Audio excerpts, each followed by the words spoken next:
അപ്പോൾ ഗൈസ് ഇന്നത്തെ വീഡിയോയിൽ നമുക്ക് റിയേറ്റ് ചെയ്യുന്നത് ഇപ്പോൾ നമ്മുടെ ഇൻസ്റ്റാഗ്രാം റീൽസിൽ ട്രെൻഡ് ചെയ്യാൻ ട്രാവൽ റീൽസിന്റെ ഒരു ട്യൂട്ടോറിയൽ. അപ്പോൾ ഈസി ആയിട്ട് ജസ്റ്റ് ഒരു 5 മിനിറ്റിനുള്ളിൽ തന്നെ നമുക്ക് ഈസി ആയിട്ട് മേക്ക് ചെയ്തെടുക്കാൻ പറ്റിയിട്ടുള്ള ഒരു ട്രാവൽ വീഡിയോ ആണിത്. അപ്പോൾ ഇത് നിങ്ങൾക്ക് സാധാ ഒരു ഇൻസ്റ്റാഗ്രാമിൽ സ്റ്റോറി ആയിട്ട് വേണമെന്നുണ്ടെങ്കിൽ നിങ്ങൾക്ക് ഇത് റീലിന് പകരമായിട്ട് വിടാനും പറ്റും. അപ്പോൾ അങ്ങനെ ഒരു ടൈപ്പ് ഇല്ല, ഒരു വീഡിയോ ആണിത്. അപ്പോൾ നമ്മൾ ഒരു വീഡിയോന്റെ ഒരു ട്യൂട്ടോറിയലിലേക്ക് കടക്കുന്നതിന് മുമ്പ് ഈ ഒരു വീഡിയോ കാണുന്നതിൽ ആരെങ്കിലും നമ്മുടെ ചാനൽ ഇതിലേക്ക് സബ്സ്ക്രൈബ് ചെയ്തിട്ടുണ്ടെങ്കിൽ ജസ്റ്റ് ഒന്ന് സബ്സ്ക്രൈബ് ചെയ്തിട്ടേക്ക്. ഇതേപോലത്തെ ട്രെൻഡിങ് ആയിട്ടുള്ള ട്യൂട്ടോറിയൽസ് ആണ് നമ്മുടെ ചാനൽ കൂടുതലായി അപ്ലോഡ് ചെയ്യുക. അപ്പോൾ ജസ്റ്റ് ഒന്ന് സബ്സ്ക്രൈബ് ചെയ്തിട്ട് ബെല്ലൈക്കൺ എനേബിൾ ചെയ്ത് കൊടുക്കുക. അപ്പോൾ ഗൈസ് ഈ റീൽ വീഡിയോ നമ്മളിവിടെ മേക്ക് ചെയ്യുന്നത് ക്യാപ്കട്ട് ആപ്ലിക്കേഷൻ യൂസ് ചെയ്തിട്ടാണ്. അപ്പോൾ നിങ്ങളുടെ ഫോണിൽ ക്യാപ്കട്ട് കാര്യങ്ങളൊന്നും ഇല്ലാന്നുണ്ടെങ്കിൽ നിങ്ങൾക്ക് VN ഇൻഷോട്ട് അല്ലാന്നുണ്ടെങ്കിൽ ഈ ഒരു വീഡിയോ എഡിറ്റ് ചെയ്യുന്ന ഏത് ആപ്ലിക്കേഷൻ വെച്ചിട്ട് ഈ ഒരു വീഡിയോ മേക്ക് ചെയ്യാൻ പറ്റും. അപ്പോൾ ഞാനിവിടെ ക്യാപ്കട്ട് ആപ്ലിക്കേഷൻ ഇവിടെ ഓപ്പൺ ചെയ്തിട്ട് മുഖത്തിന്റെ പ്രൊജക്ട് ഓപ്ഷൻ സെലക്ട് ചെയ്തിട്ട് ഞാൻ ഇതിലേക്ക് കുറച്ച് ക്ലിപ്സ് ആഡ് ചെയ്ത് കൊടുത്തിട്ടുണ്ട്. അപ്പോൾ ക്ലിപ്സ് കാര്യങ്ങൾ ആഡ് ചെയ്യുമ്പോൾ എത്ര ക്ലിപ്സ് ആഡ് ചെയ്യുന്ന ലിമിറ്റോ കാര്യങ്ങളൊന്നുമില്ല. നിങ്ങളുടെ കയ്യിൽ എത്ര ക്ലിപ്സ് ഉണ്ട് ആ ഒരു ക്ലിപ്സ് ഫുൾ ആയിട്ട് നിങ്ങൾ ഇതിലേക്ക് ആഡ് ചെയ്ത് കൊടുക്കുക, നിങ്ങൾ ട്രാവൽ ചെയ്തിട്ടുള്ള ഒരു വീഡിയോസ്. അപ്പോൾ ക്ലിപ്സ് കാര്യങ്ങളൊക്കെ നിങ്ങൾ അതിലേക്ക് ആഡ് ചെയ്ത് കഴിഞ്ഞാൽ പിന്നെ അടുത്ത സ്റ്റെപ്പ് താഴത്തെ ബോക്സിൽ റിയേഷൻ സെലക്ട് ചെയ്തിട്ട് നിങ്ങൾ ക്രിയേറ്റ് ചെയ്യുന്ന വീഡിയോയുടെ ആസ്പിറേഷൻ 9:16 ആസ്പിറേഷൻ സെലക്ട് ചെയ്ത് കൊടുക്കുക.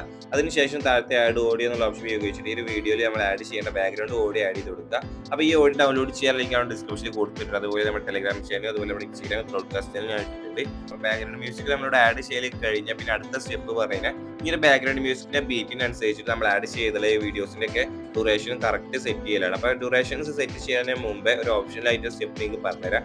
നിങ്ങൾ ആഡ് ചെയ്ത ക്ലിപ്സുകൾക്ക് നിങ്ങൾക്ക് സ്ലോമോ കാര്യങ്ങളൊക്കെ എന്തെങ്കിലുമൊക്കെ ആഡ് ചെയ്ത് കൊടുക്കണമെന്നുണ്ടെങ്കിൽ നിങ്ങൾ സ്ലോമോ കാര്യങ്ങളൊക്കെ അവിടെ ആഡ് ചെയ്ത് കൊടുക്കുക. അപ്പോൾ ഞാനിവിടെ സ്ലോമോ കാര്യങ്ങളൊന്നും ആഡ് ചെയ്യുന്നില്ല, അങ്ങനെയാണ് ചെയ്യുന്നത്. അപ്പോൾ നിങ്ങൾക്ക് ഇനി നിങ്ങൾ ക്ലിപ്സിന് സ്ലോമോ എന്തെങ്കിലും കൊടുക്കണമെന്നുണ്ടെങ്കിൽ നിങ്ങൾ അടുത്ത സ്റ്റെപ്പ് ചെയ്യുന്നതിന് മുമ്പേ നിങ്ങൾ മ്യൂസിക് ആഡ് ചെയ്തിട്ട് പിന്നെ അടുത്ത സ്റ്റെപ്പായിട്ട് നിങ്ങളുടെ ക്ലിപ്സിലേക്ക് സ്ലോമോ കാര്യങ്ങളൊക്കെ ആഡ് ചെയ്യുക. അപ്പോൾ സ്ലോമോ കാര്യങ്ങളൊക്കെ ആഡ് ചെയ്ത് കഴിഞ്ഞിട്ട് അടുത്ത സ്റ്റെപ്പായിട്ട് നിങ്ങൾ ചെയ്യേണ്ടത് നിങ്ങൾ ആഡ് ചെയ്തിട്ടുള്ള ഒരു ഒന്നാമത്തെ വീഡിയോ ക്ലിപ്പിന്റെ ഡ്യൂറേഷൻ നിങ്ങൾ കറക്റ്റ് 3.3 സെക്കൻഡ് ആക്കി കൊടുക്കുക.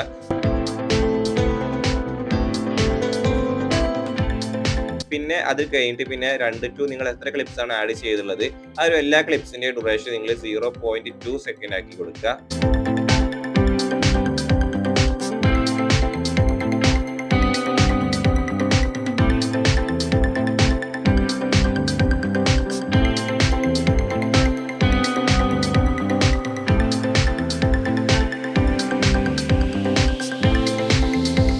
അപ്പോൾ ഗൈസ് നമ്മളിവിടെ ആഡ് ചെയ്തുള്ള എല്ലാ വീഡിയോസിന്റെയും ഡ്യൂറേഷൻസ് കാര്യങ്ങളൊക്കെ കറക്റ്റ് മ്യൂസിക്കിന്റെ ബീറ്റിനനുസരിച്ച് സെറ്റ് ചെയ്തിട്ടുണ്ട്. അപ്പോൾ ഈ നെക്സ്റ്റ് സ്റ്റെപ്പിൽ ഇനി നിങ്ങൾ ചെയ്യേണ്ടത് ആ ഒരു നമ്മൾ ആഡ് ചെയ്ത ക്ലിപ്സുകൾ ടോട്ടലി എവിടെ വെച്ചിട്ടാണ് അവിടെ എൻഡ് ചെയ്യുന്നത് അത് എൻഡ് ചെയ്യുന്നിടത്ത് വെച്ചിട്ട് നിങ്ങൾ ആഡ് ചെയ്തുള്ള മ്യൂസിക്കിന്റെ ഭാഗം നിങ്ങൾ എൻഡ് ചെയ്ത് കൊടുക്കുക. അതിനുശേഷം അടുത്ത സ്റ്റെപ്പിൽ നമ്മൾ ഇനി ചെയ്യുന്നത് നമ്മുടെ വീഡിയോയിലേക്ക് ചെറിയൊരു ടെക്സ്റ്റ് അവിടെ എഴുതി കൊടുക്കുകയാണ്, ചെറിയൊരു ക്യാപ്ഷൻ പോലെ. അപ്പോൾ അതിനായിട്ട് താഴത്തെ ബോക്സിലെ ടെക്സ്റ്റ് ഓപ്ഷൻ സെലക്ട് ചെയ്തിട്ട് നിങ്ങൾക്ക് ഇഷ്ടപ്പെടുന്ന ടെക്സ്റ്റ് അതിലേക്ക് ആഡ് ചെയ്ത് കൊടുക്കും, ചെറിയൊരു ക്യാപ്ഷൻ. അപ്പോൾ ഞാനിവിടെ ക്യാപ്ഷൻ കാര്യങ്ങളൊക്കെ അവിടെ ആഡ് ചെയ്തിട്ട് അത് എനിക്ക് ഇഷ്ടപ്പെടുന്ന ഫോണ്ട് സ്റ്റൈൽ കളർ കാര്യങ്ങളൊക്കെ അഡ്ജസ്റ്റ് ചെയ്ത് കറക്റ്റായിട്ട് ആ ഒരു വീഡിയോയുടെ സെന്ററിൽ ഞാൻ കൊണ്ടുപോയിച്ചിട്ട് ഉണ്ട്. അപ്പോൾ അടുത്ത സ്റ്റെപ്പിൽ ചെയ്യുന്നത് നിങ്ങൾക്ക് ഇപ്പോൾ ഒരു സ്ക്രീൻ കാണുന്ന ഈ ഒരു വീഡിയോന്റെ മേൽ താഴെ ചെറിയ ബ്ലാക്ക് ഷെയ്ഡ് വന്നത്. അപ്പോൾ അതെങ്ങനെയാണ് അടുത്ത് ഇവിടെ ക്രിയേറ്റ് ചെയ്യുന്നത് നിങ്ങൾക്ക് ഇവിടെ കാണിച്ചു തരുന്നത്. അപ്പോൾ അതിനായി താഴത്തെ ബോക്സിലെ ഓവർലേ ഓപ്ഷൻ ഉപയോഗിച്ചിട്ട് നിങ്ങൾ പ്ലെയിൻ ആയിട്ട് ഒരു ബ്ലാക്ക് ഇമേജ് ഇതിലേക്ക് ആഡ് ചെയ്തിട്ട് ആ ഒരു ഇമേജ് ഫിൽ ചെയ്ത് കൊടുക്കുക. ഫിൽ ചെയ്തിട്ട് ആ ഒരു ഇമേജിന്റെ ലെയറിന്റെ ഡ്യൂറേഷൻ നിങ്ങളുടെ വീഡിയോന്റെ സ്റ്റാർട്ട് ടു എൻഡ് ആക്കി കൊടുക്കുക. എന്നിട്ട് താഴത്തെ ബോക്സിൽ കാണാൻ നിങ്ങളുടെ ഒരു മാസ്ക് എന്നൊരു ഓപ്ഷൻ, ഒരു മാസ്കിൽ ഹൊറിസോണ്ടൽ ഉപയോഗിച്ച് കഴിഞ്ഞാൽ നിങ്ങൾക്ക് നിങ്ങളുടെ വീഡിയോന്റെ ഏറ്റവും താഴത്ത് മാത്രമായിട്ട് ഒരു ഷേഡ് കൊടുക്കാൻ പറ്റും. അപ്പോൾ നിങ്ങൾക്ക് മേലും താഴെ വേണമെന്നുണ്ടെങ്കിൽ ആ ഒരു ഹൊറിസോണ്ടലിന്റെ അപ്പുറത്തെ മിറർ എന്നുള്ളതാണ് സെലക്ട് ചെയ്ത് കൊടുത്തിട്ട് നിങ്ങൾക്ക് വേണ്ട രീതിക്ക് നിങ്ങൾക്ക് ആ ഒരു ഫ്രെയിം കാര്യങ്ങൾ അഡ്ജസ്റ്റ് ചെയ്യാം. പിന്നെ നിങ്ങൾക്ക് ആ ഒരു ഫ്രെയിമിന്റെ എഡ്ജ് ഭാഗം നിങ്ങൾക്ക് ചെറിയൊരു ഫെദർ പോലെ കിട്ടണമെന്നുണ്ടെങ്കിൽ ജസ്റ്റ് ആ ഒരു എയർ അടി കിട്ടാൽ മതി. അപ്പോൾ അത് നിങ്ങളുടെ ഐഡിയക്ക് അനുസരിച്ച് സെറ്റ് ചെയ്ത് കൊടുക്കുക. അപ്പോൾ ആ ഒരു സ്റ്റെപ്പ് ഫിനിഷ് ചെയ്യാൻ പിന്നെ അടുത്ത സ്റ്റെപ്പിൽ നമ്മൾ ഇനി ചെയ്യുന്നത് ഇനി നമ്മുടെ വീഡിയോയിലേക്ക് ചെറിയൊരു കളർ ഗ്രേഡിന് വേണ്ടിയിട്ട് ഫിൽറ്റർ കാര്യങ്ങളൊക്കെ അവിടെ ആഡ് ചെയ്യലാണ്. അപ്പോൾ അതിനായി ഫിൽറ്റർ ഓപ്ഷൻ ഉപയോഗിക്കാൻ നിങ്ങൾക്ക് ഒരുപാട് ഫിൽറ്റേഴ്സ് കാര്യങ്ങളൊക്കെ കാണും. അപ്പോൾ അതായത് നിങ്ങളുടെ വീഡിയോക്ക് സ്യൂട്ട് ആയിട്ടുള്ള ഒരു ഫിൽറ്റർ അതിലേക്ക് ആഡ് ചെയ്ത് കൊടുക്കുക. എന്നിട്ട് ആ ഫിൽറ്ററിന്റെ ലെയർ നിങ്ങൾ വീഡിയോന്റെ സ്റ്റാർട്ട് ടു എൻഡ് നിങ്ങൾ ആക്കി കൊടുക്കുക. അപ്പോൾ ഈ ഫിൽറ്ററും കൂടി നമ്മുടെ വീഡിയോയിലേക്ക് അവിടെ ആഡ് ചെയ്ത് കഴിഞ്ഞാൽ ഈ ഒരു വീഡിയോ എഡിറ്റിംഗ് കൂടി ഫിനിഷിംഗ് ആയിട്ട് അപ്പോൾ ഈസിയായി ക്രിയേറ്റ് ചെയ്തെടുക്കാൻ പറ്റും. നിങ്ങൾക്ക് മനസ്സിലായെന്ന് വിചാരിക്കുന്നത് ഇതിന്റെ ട്യൂട്ടോറിയൽ. അപ്പോൾ വീഡിയോ യൂസ്ഫുൾ ആയി ഇവിടെ ലൈക്ക് ചെയ്തുപോലത്തെ ട്രെൻഡിംഗ് ആയിട്ടുള്ള ട്യൂട്ടോറിയൽസ് ഒക്കെ നിങ്ങൾക്ക് പെട്ടെന്ന് കിട്ടാൻ വേണ്ടി ജസ്റ്റ് ഒന്ന് സബ്സ്ക്രൈബും ചെയ്തിട്ടേക്കാം. മറ്റൊരു അടിപൊളി ട്യൂട്ടോറിയൽ വീഡിയോ ആയിട്ട് വീണ്ടും കാണാം. Okay bye.